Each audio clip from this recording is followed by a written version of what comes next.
Hello student, आप सभी का श्रेष्ठ नीट क्लासेस में स्वागत है। आज हम लोगों की जो क्लास होगी वो 12th पर होगी। किस पर होगी?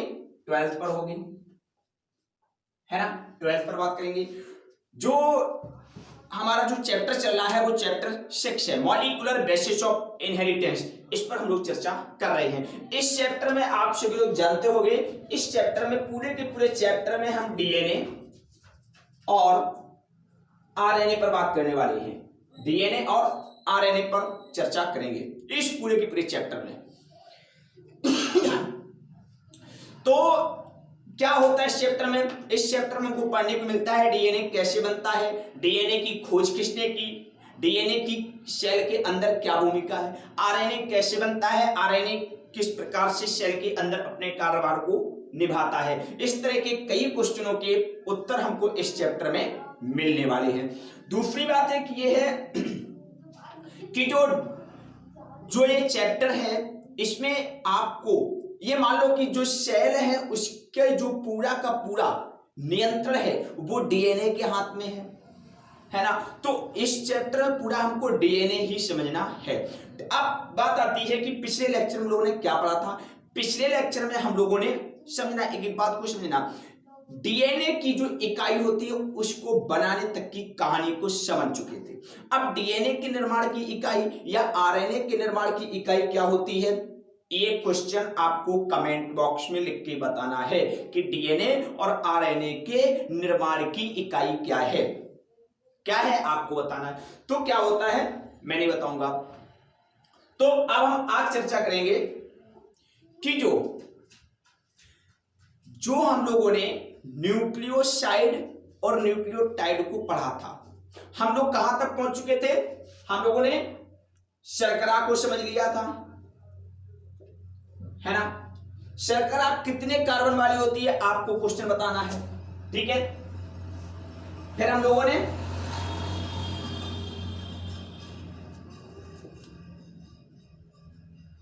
नाइट्रोजनी क्षार को समझ लिया था। अब कौन कौन नाइट्रोजन क्षार होते हैं आपको बताना है, ठीक है। ये सब क्वेश्चन कमेंट बॉक्स में जरूर लिख के बताना है, ठीक है। सॉरी। अब जब शर्करा और नाइट्रोजन क्षार समझ चुके थे, इसके बाद उन्होंने किसको पढ़ लिया था, न्यूक्लियोसाइड को बना लिया था।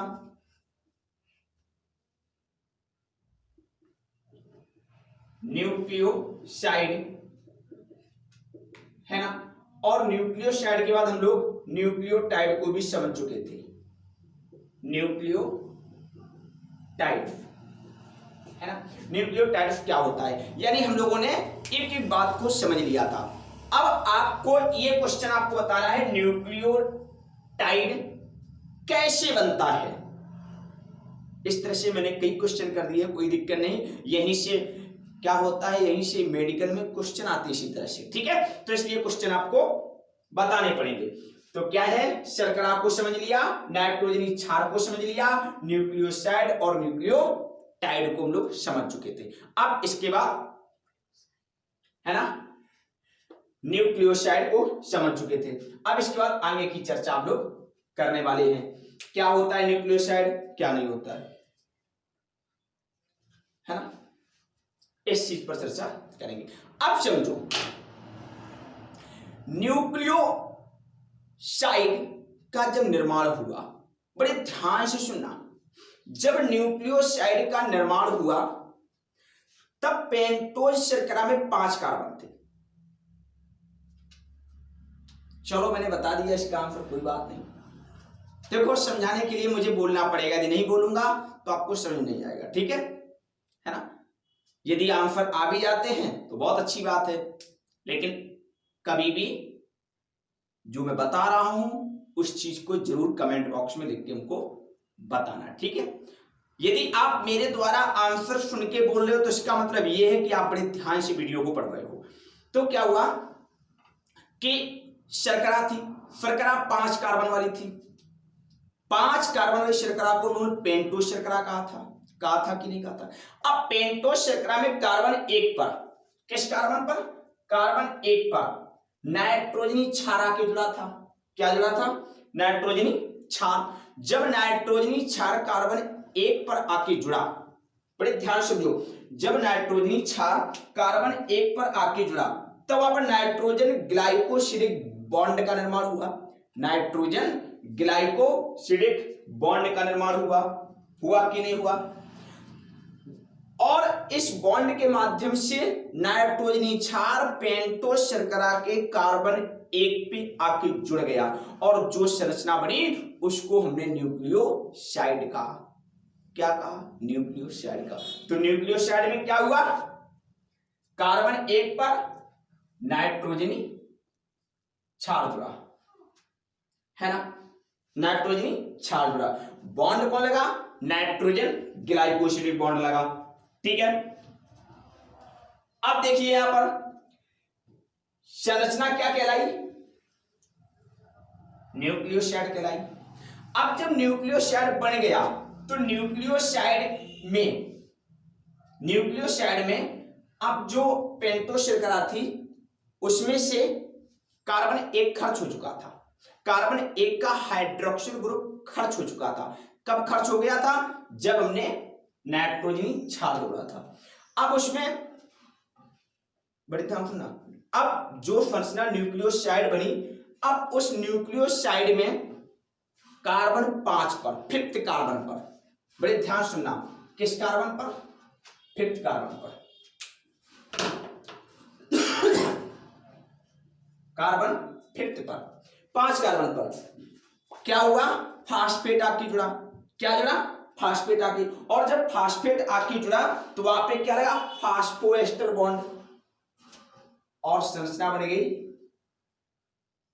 यहां पे फास्फेट आके जुड़ा, है ना, और संरचना बन गई न्यूक्लियोटाइड। यानी यहां पर हमने आपके जो क्वेश्चन किए थे लगभग सभी क्वेश्चन मैंने आपको बता दिए। ठीक है, अब चलो मैं इन्हीं बिंदुओं को, जो बिंदु मैंने अभी आपको मौखिक बोले हैं, मैं इन्हीं बिंदुओं को यहां पर नोट डाउन कर देता हूं। चलो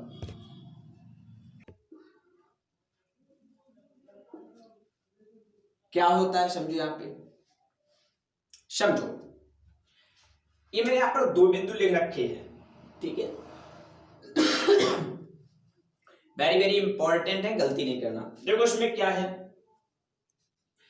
पढ़ते हैं। पेंटोस शर्करा के कार्बन 1 पर, है ना, कार्बन 1 पर पेंटोस शर्करा के, पेंटोस शर्करा में कितने कार्बन होते हैं आपको पता होना चाहिए। ठीक है, कार्बन 1 पर नाइट्रोजन ग्लाइकोसिडिक बंध, very very important, nitrogen glycosidic बंध, गलती नहीं करना, द्वारा नाइट्रोजनी क्षार आकर जुड़ता है। क्या जुड़ रहा है? नाइट्रोजनी क्षार, ये भी याद रखना, है ना। मतलब पेंटोस शर्करा के कार्बन 1 पर, समझ रहे हैं, यहां पे एमसीक्यू बनता है, गलती नहीं करना। ठीक है, कार्बन 1 पर नाइट्रोजन क्षार आके जुड़ता है और वहां पर बनने वाला बॉन्ड कौन होता है? नाइट्रोजन ग्लाइकोसिडिक बॉन्ड होता है। अब इस जब कार्बन 1 पर पेंटोस शर्करा के, जब कार्बन 1 पर नाइट्रोजन आकर जुड़ जाएगा, बॉन्ड वहां पर लगेगा, नाइट्रोजन ग्लाइकोसिडिक बॉन्ड लगेगा, तो जो संरचना बनेगी वह न्यूक्लियोसाइड होगी। क्या होगी? न्यूक्लियोसाइड होगी। पिछली क्लास में मैं संरचना बढ़ा के दिखा चुका हूं। कहोगे सर फिर क्यों पढ़ा रहे हो? देखो, एक तो रिवीजन के लिए, दूसरी बात वहां पे मैंने इसका जिक्र नहीं किया था, बॉन्ड नहीं बताए थे वहां पर मैंने आपको, ये बॉन्ड नहीं समझौता बताई उस वीडियो में, इसलिए बता रहा हूं। ठीक है, दूसरा क्या लिखा हुआ है? दूसरा बिंदु क्या है? जब न्यूक्लियोसाइड, अब क्या बन चुका है? न्यूक्लियोसाइड। तो अब न्यूक्लियोसाइड की बात करेंगे। ठीक है, अब पेंटोस शर्करा नहीं बोलना, हाँ बोल सकते हो, गलत नहीं होगा, लेकिन फिर भी ठीक है, अधिक से अधिक मैं कहता हूं ज्यादा से ज्यादा प्रयोग कीजिए, ऐसे शब्द प्रयोग कीजिए जिससे कि आपकी शब्दावली को कोई कट ना करे। पेंटोस शर्करा इसलिए नहीं कहेंगे क्योंकि यहां पर एक कार्बन का नंबर कम हो चुका है। ठीक है, तो हो सकता है उसको कोई गलत कर देगा, है ना। तो अब क्या हुआ कि न्यूक्लियोसाइड के 5th कार्बन पर, किसी कार्बन पर बात करेंगे? 5th कार्बन पर, है ना, है ना। कार्बन अलग होने का तो बिल्कुल कार्बन अलग नहीं हुआ है ना, हाइड्रोक्सिल समूह खर्च हुआ है वहां पर, कार्बन अलग नहीं हुआ है ना। आप समझो कि 5 कार्बन 4 कार्बन शर्करा रहेगी, ऐसा नहीं है, ठीक है ना। तो एनसीईआरटी ने जो लिखा है उसी को हमको याद रखना है। शर्करा अभी भी 5 कार्बन की है, ठीक है। न्यूक्लियोसाइड के 5th कार्बन पर फास्फेट समूह की जुड़ा, क्या जुड़ा, अब यहां पर याद रखो, कार्बन नंबर याद रखो, इसमें 1 था, इसमें 5 है, इसमें नाइट्रोजनी क्षार जुड़ा था, इसमें फास्फेट जुड़ रहा है, क्या जुड़ रहा है, फास्फेट, ठीक है। आकर जुड़ता है, वहां पर जो बॉन्ड लगता है वो फास्फोएस्टर बॉन्ड होता है। कौन होता है, फास्फोएस्टर बॉन्ड होता है ना।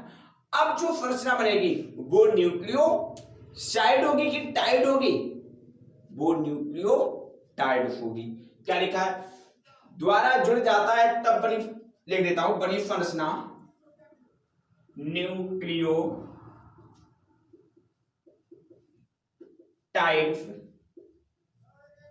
कहलाती है। क्या कहलाती है, न्यूक्लियोटाइड्स कहलाती है। तो आपको ये दोनों बिंदु नोट डाउन कर लेने हैं और बिल्कुल याद रखना है, ठीक है। तो इसमें क्या क्या सीखा, न्यूक्लियोसाइड कैसे बना, न्यूक्लियोटाइड कैसे बना, किस कार्बन पर नाइट्रोजनी क्षार जुड़ा, किस कार्बन पर फास्फेट जुड़ा, और कहां पर कौन सा बॉन्ड लगता है, आदि बिंदुओं को हम लोगों ने समझ लिया। चलो अब देखो, अब हम यहां पर कुछ इंफॉर्मेशन नोट डाउन कर देता हूं, ठीक है, जो एनसीईआरटी में वर्णित नहीं है ना, वर्णित नहीं है, वर्णित तो है लेकिन मैं इसको लिस्टेड करके लिख देता हूं यहां पर, ठीक है, जिससे आपको याद रहेगा। चलिए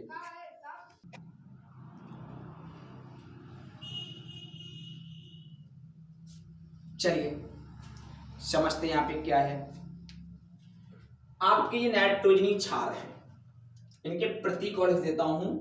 एडेनिन को हम ए से दर्शाते हैं, गुआनिन को हम जी से दर्शाते हैं, थाइमिन को हम टी से दर्शाते हैं, और साइटोसिन को हम सी से दर्शाते हैं।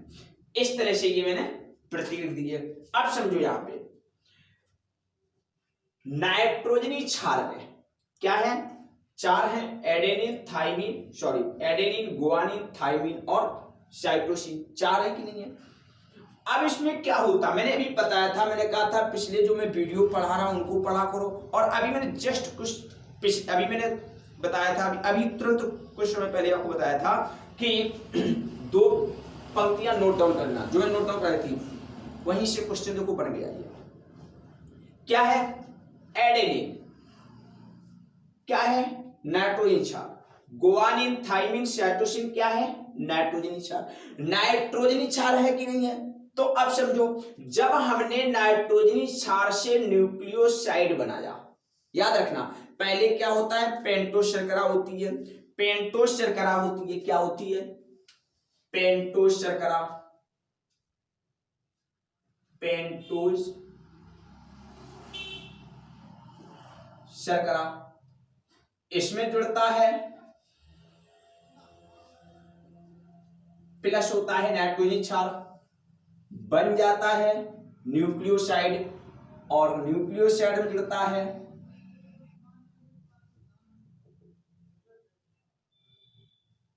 फास्फेट और बन जाता है न्यूक्लियोटाइड। मैं लिख दिया ऊपर, ठीक है, समझ में आ जाएगा आपको।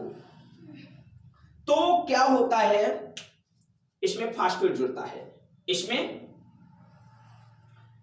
क्या लगेगा, पेंटोस शर्करा में नाइट्रोजन क्षार जुड़ेगा। तो क्या होता है, जब नाइट्रोजन क्षार से न्यूक्लियोसाइड बनाया गया तो पेंटोस शर्करा में नाइट्रोजन क्षार जुड़ा गया। तो जब नाइट्रोजन क्षार जोड़ा गया तो क्या, जब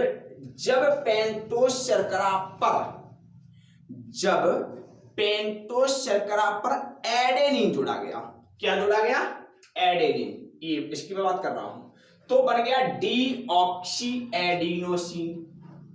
क्या बन गया, डीऑक्सी एडिनोसिन, है ना। तो क्या हुआ, अब जब एडेनिन जुड़ा तो डीऑक्सी एडिनोसिन बना कि नहीं बना। अब यहां पर समझना बड़े ध्यान से, मैंने इस जगह को खाली रखा समझाने के लिए, ठीक है। जब न्यूक्लियोसाइड बन गया, अब उस न्यूक्लियोसाइड से हमको न्यूक्लियोटाइड बनाना था। क्या बनाना था? न्यूक्लियोटाइड। अब जब न्यूक्लियोटाइड बनाओगे तो आपको क्या जोड़ना पड़ेगा? फास्फेट। क्या जोड़ना पड़ेगा? फास्फेट, है ना। अब हमने क्या किया, जब हमने डीऑक्सी एडिनोसिन से फास्फेट जोड़ा, फास्फेट कितने जुड़ेंगे? फास्फेट एक जुड़ेगा। एक फास्फेट जुड़ेगा, कार्बन 5 पर जुड़ता है, तो कार्बन 5 पर फास्फेट कितना जुड़ता है? एक जुड़ता है। और एक के लिए शब्द प्रयोग करते हैं मोनो। क्या प्रयोग करते हैं? मोनो। तो इसे क्या बोलेंगे? Deoxy adenosine monophosphate. क्या बोलेंगे? Deoxy adenosine monophosphate. लिख दीजिए, डी ऑक्सी एडिनोसिन मोनोफास्फेट।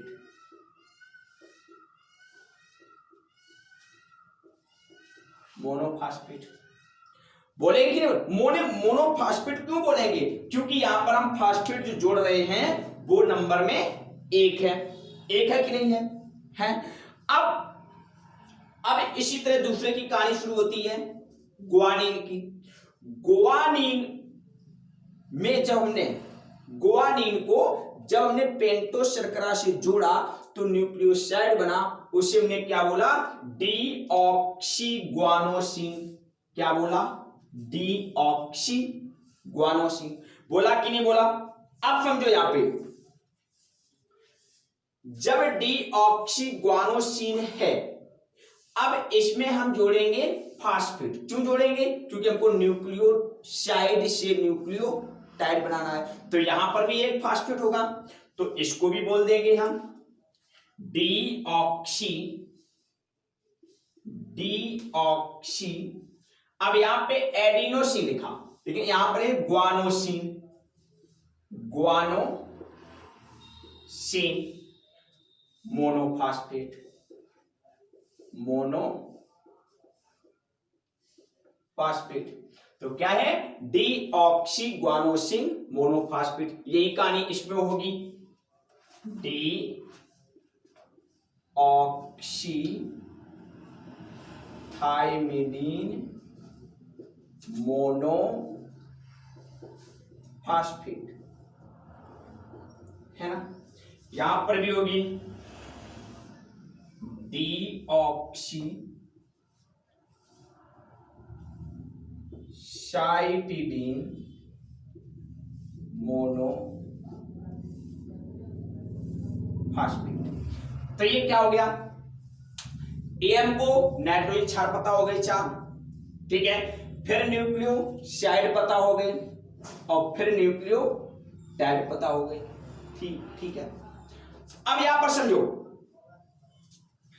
कई कई बुकों में एक बात और लिख के यहां पे आती है, जब न्यूक्लियोटाइड पढ़ाया जाता है तब एक बात लिख के और आती है,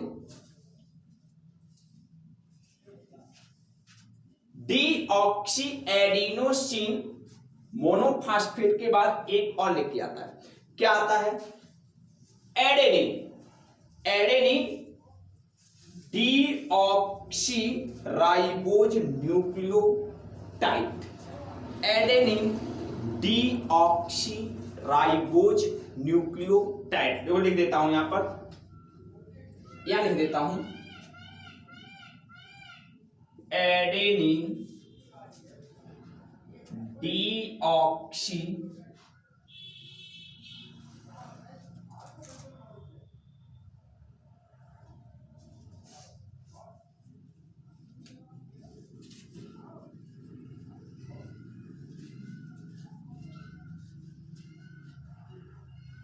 एडेनिन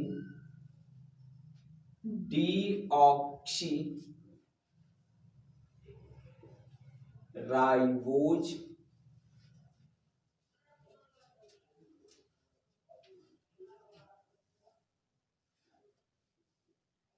न्यूक्लियोटाइड, है ना, क्या होता है, न्यूक्लियोटाइड।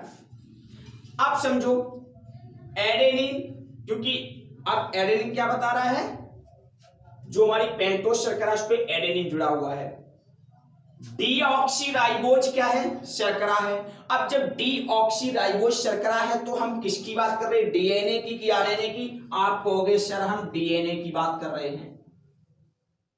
किसकी बात कर रहे हैं, डीएनए की, क्योंकि आरएनए में राइबोज शर्करा होती है, डीऑक्सीराइबोज शर्करा नहीं होती है ना। और आरएनए में क्या होती है, राइबोज शर्करा, और डीएनए में क्या होती है, डीऑक्सीराइबोज शर्करा, इसी लिखा है डीऑक्सीराइबोज।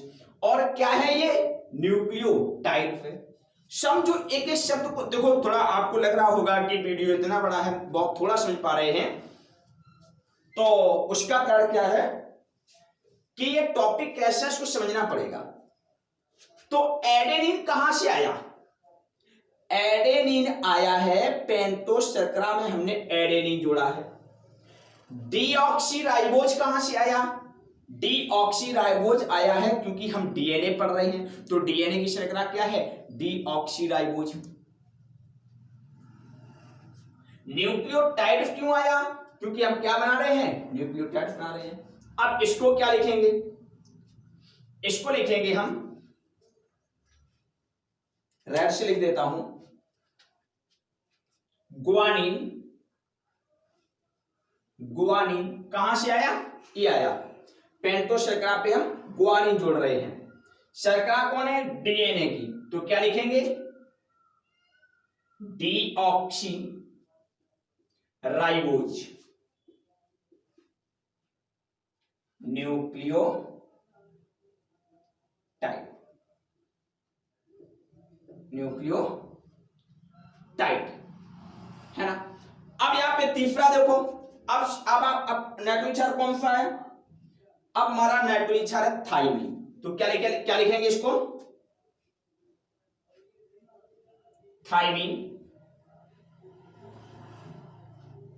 Deoxy ribose nucleotide. अगला क्या है, साइटोसिन, इसे क्या लिखेंगे हम, साइटोसिन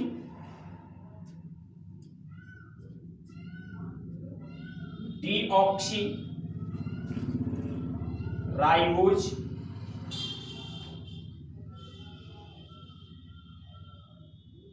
न्यूक्लियोटाइड, है ना। इस तरह से ये हमारे बिंदु बन गए, ठीक है। तो हमने डीएनए पर जब पेंटोस शर्करा पे नाइट्रोजन क्षार जोड़ रहे थे, उससे न्यूक्लियोटाइड कौन बन रहा था, सॉरी न्यूक्लियोसाइड कौन बन रहा था, और न्यूक्लियोटाइड कौन बन रहा था, ठीक है ना।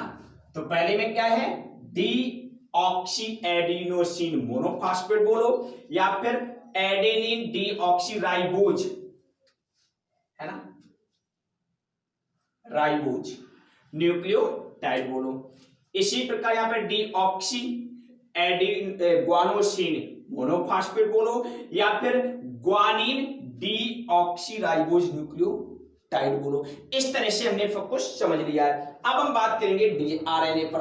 अब मैं आरएनए पर एक एक बिंदु लिखने के बाद समझाऊंगा, क्योंकि देखो इसका कारण ये है, यदि मैं आपको हर बिंदु इसी तरह से, ये कुछ जरूरी बिंदु थे इसलिए मैंने पहले ना लिख के मैंने आपको सीधा आपके सामने समझाते हुए लिखा हुआ है, इसलिए मुझे वीडियो बीच में कट करना पड़ता है, ठीक है। तो अब मैं आरएनए के कुछ बिंदु नोट डाउन कर देता हूं। आरएनए में न्यूक्लियोसाइड क्या होगा, आरएनए में न्यूक्लियोटाइड क्या होगा, क्योंकि अभी हम किसका पढ़ रहे थे, डीएनए का।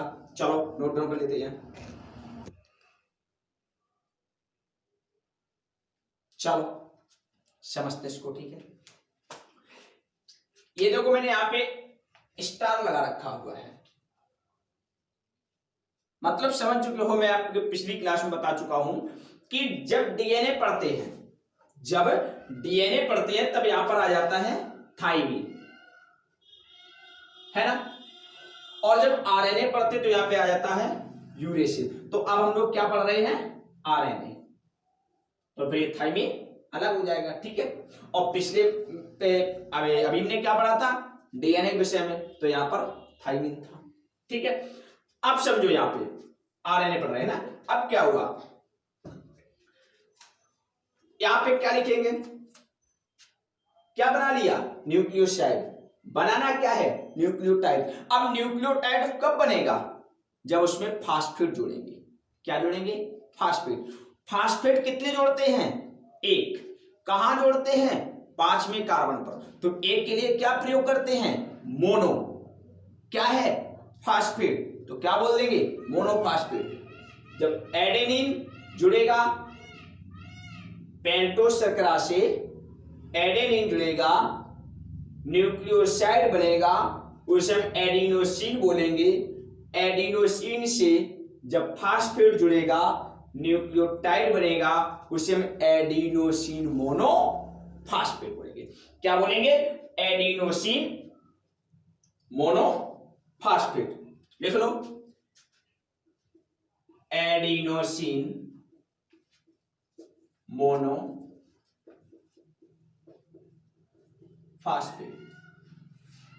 है ना।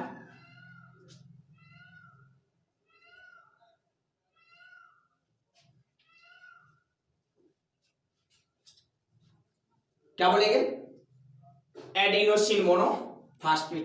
यहां पे क्या बोलेंगे, सीधी सी बात है, ग्वानोसिन जोड़ना है। क्या जोड़ना है, फास्फेट, तो बोल देंगे ग्वानोसिन मोनोफास्फेट। इसमें क्या जोड़ना है, फास्फेट। क्या बनेगा, यूरिडीन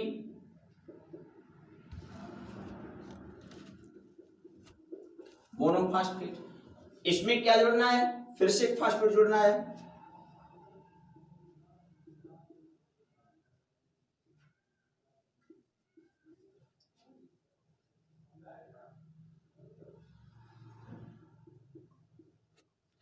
साइटिडीन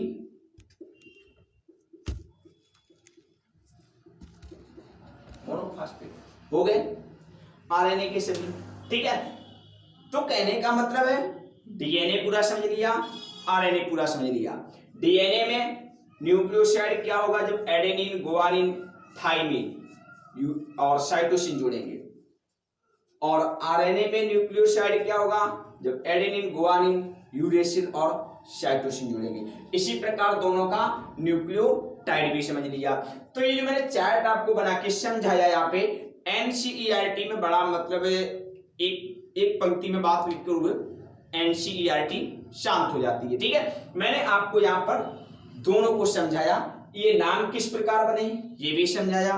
डीएनए मैंने आपको बताया कि एग्जामिनर किस तरह से घुमाकर क्वेश्चन पूछ सकता है, आपको कंफ्यूजन में डाल सकता है। तो इस तरह से इन बिंदुओं को आप लोग समझते रहिए। ठीक है, और अच्छे से मैं बार बार कह रहा हूं और हर बार कहूंगा, और ये मेडिकल का एग्जाम कहता है कि आपको एनसीईआरटी 100% पढ़नी पड़ेगी, और मैं आपको एनसीईआरटी ही 100% पढ़ा रहा हूं। ठीक है, तो पढ़ते रहिए, बहुत अच्छी बात है। धन्यवाद, शेष अगली क्लास में।